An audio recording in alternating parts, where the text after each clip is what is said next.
ST Somashekar ಹೇಳಿಕೆಯಿಂದ ಬಿಜೆಪಿಗೆ ಮುಖಭಂಗ ಆಗಿದೆ. ರನ್ಯಾ ಕೇಸ್ನಲ್ಲಿ ಬಿಜೆಪಿಗರ ಪಾತ್ರವಿದೆ ಅಂತ ಎಸ್ಟಿ ಸೋಮಶೇಖರ್ ಹೇಳಿದ್ದಾರೆ. ಎಸ್ಟಿಎಸ್ ಹೇಳಿಕೆ ವಿರುದ್ಧ ಬಿಜೆಪಿ ನಾಯಕರು ಮುಗಿಬೀಳ್ತಾ ಇದ್ದಾರೆ. ಎಸ್ಟಿ ಸೋಮಶೇಖರ್ ಯಾಕೆ ಹೇಳ್ತಿದ್ದಾರೆ ಗೊತ್ತಿಲ್ಲ ಅಂತಿದ್ದಾರೆ.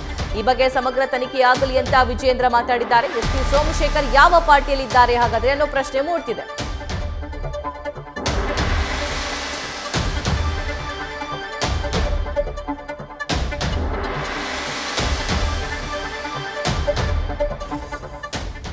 ಗೋಲ್ಡ್ ಸ್ಮಗ್ಲಿಂಗು ಕೂಡ ಯಾಕೆ ಹಿಂದೆಂದೂ ಕೂಡ ಈ ರೀತಿ ಕೇಳಿರಲಿಲ್ಲ.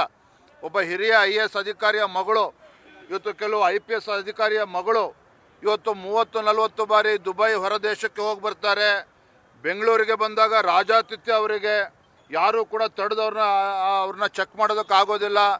ಒಂದು ಬಾರಿ ಹಿಡಿದಾಗಲೇ 14 ಕೋಟಿ ಬೆಲೆ ಬಾಳ್ತಕ್ಕಂಥ ಚಿನ್ನ ಸಿಕ್ಕಿದೆ ಅಂತ ಹೇಳಿದ್ರೆ 30-40 ಬಾರಿ ಹೋಗಿರ್ತಕ್ಕಂಥ ಈಕೆ ಎಷ್ಟು ಚಿನ್ನ ಇವತ್ತು ಬಂದಿರ್ಬೋದು ನಮ್ಮ ದೇಶಕ್ಕೆ, ಇದೆಷ್ಟು ಹವಾಲಾ ಟ್ರಾನ್ಸಾಕ್ಷನ್ ಆಗಿರ್ಬೋದು, ಇದರಿಂದ ಯಾವ್ಯಾವ ಘಟಾನುಘಟಿಗಳ ಕೈವಾಡ ಇದೆ, ಕೆಲವರು ಸಚಿವರ ಕೈವಾಡ ಇದೆ ಅಂತೇಳಿ ಕೇಳಿ ಬರ್ತಾ ಇದೆ.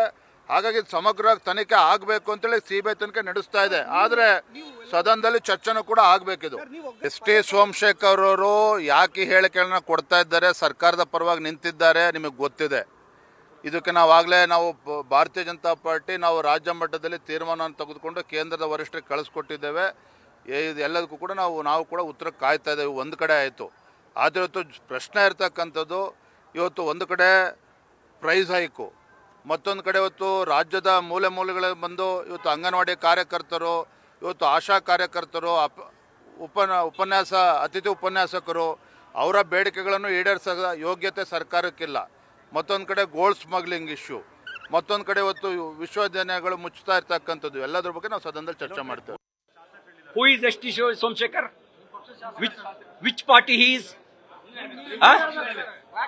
ಅವ್ರು ಕೇಳ್ರಿ, ನೀ ಯಾವ ಪಾರ್ಟಿಲಿ ಇದೀಯಾ ಅಂತ.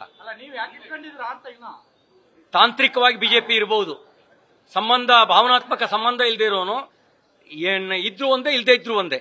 ಇಂಥ ರಾಜಕಾರಣಕ್ಕೆ ಏನ್ ಹೇಳ್ತಾರೆ ಅನ್ನೋದನ್ನ ಡಿಕ್ಷನರಿನಲ್ಲಿ ಹಲವಾರು ಅರ್ಥಗಳಿದಾವೆ. ನೋಡಿ, ಎಲ್ಲದಕ್ಕೂ ಒಂದು ಕೊನೆ ಇರುತ್ತೆ, ಇದಕ್ಕೂ ಕೊನೆ ಇದೆ. ಅವ್ರು ಏನ್ ಹೇಳ್ತಾ ಇದ್ದಾರೆ, ಎಸ್ ಟಿ ಸೋಮಶೇಖರ್ ತಾಕತ್ತಿದ್ರೆ ಹೆಸರು ಹೇಳಿ, ಯಾರ ಹೆಸರು ಯಾರಿದ್ದಾರೆ ಅಂತೇಳಿ. ಒಂದು ಸಾರ್ವಜನಿಕ ಚರ್ಚೆಯಲ್ಲಿ ಇರೋದು ಬಿಜೆಪಿ ನಾಯಕರ ಬಗ್ಗೆ ಅಲ್ಲ, ಸಾರ್ವಜನಿಕ ಚರ್ಚೆ ಇರೋದು ಈ ಸರ್ಕಾರದ ಪ್ರಭಾವಿ ಸಚಿವರು ಇದ್ದಾರೆ ಅಂತ ಸಾರ್ವಜನಿಕ ಚರ್ಚೆ ಇರೋದು. ಪ್ರೋಟೋಕಾಲ್ನ ಬಿಜೆಪಿ ನಾಯಕರು ಹೇಳಿ ಕೊಡ್ಸಕ್ಕಾಗತ್ತೇನ್ರಿ? ಈಗ ದಿನಕ್ಕೊಂದು ತಪ್ಪು, ದಿನಕ್ಕೊಂದು ಹಗರಣ ಮಾಡಿ ಸಿಕ್ಕಾಕೊಳ್ತಾ ಇದೆ. ಆದ್ರೆ ಅದಕ್ಕೆ ಉತ್ತರ ಕೊಡದೆ ವಾಮ ಮಾರ್ಗಗಳಿಂದ ತಪ್ಪಿಸ್ಕೊಳ್ತದೆ. ಅದು ಸತ್ಯಾಸತ್ಯತೆಗಳು ಹೊರಬರಬೇಕು. ಈಗ ಹಲವು ಕಡೆ ಮಂತ್ರಿಗಳು ಇದರ ಪಾಲಿದ್ದಾರೆ ಅಂತೇಳಿ, ಮಂತ್ರಿಗಳು ಯಾರು ಅಂತ ಹೇಳಿ, ಯಾಕೆ ಹೇಳಕ್ ಆಗ್ತಾ ಇಲ್ಲ ನಿಮಗೆ? ಆದ್ರೆ ನೀವೇ ಇದ್ದೀರಾ, ಉತ್ತರ ಕೊಡ್ಬೇಕಾಗಿರೋರು ಕೊಡ್ಲಿಲ್ಲ ಅಂದ್ರೆ ಅವ್ರದ್ದು ಕೂಡ ಪಾಲಿದೆ ಅಂತಕ್ಕಂಥದ್ದನ್ನು ಹೇಳ್ಬೇಕಾಗ್ತದೆ. ಅದನ್ನು ಕೂಡ ಹೋರಾಟ ಮಾಡೇ ಮಾಡ್ತೀವಿ. ಈಗ ಮಧ್ಯಾಹ್ನ 12 ಗಂಟೆಗೆ ರಾಜಭವನ್ಗೆ ಹೋಗಿ ರಾಜ್ಯಪಾಲರ ಗಮನ ಸೆಳೆಯತಕ್ಕಂಥ ಕೆಲಸವನ್ನ ಮಾಡ್ತೇವೆ. ಇವತ್ತು ನೀವು ಮಾಡ್ತಕ್ಕಂಥ ಈ ದುಂಡಾವರ್ತಿ ಕಥೆಗಳನ್ನ ಅವರ ಮುಂದೆ ಬಿಚ್ಚಿ ಹೇಳಲಿಕ್ಕೆ ಹೋಗ್ತಿದ್ದೇವೆ. ನ್ಯೂಸ್ ಫಸ್ಟ್, ನಿರ್ಭೀತಿಯಿಂದ ನಿಮ್ಮ ಪರವಾಗಿ.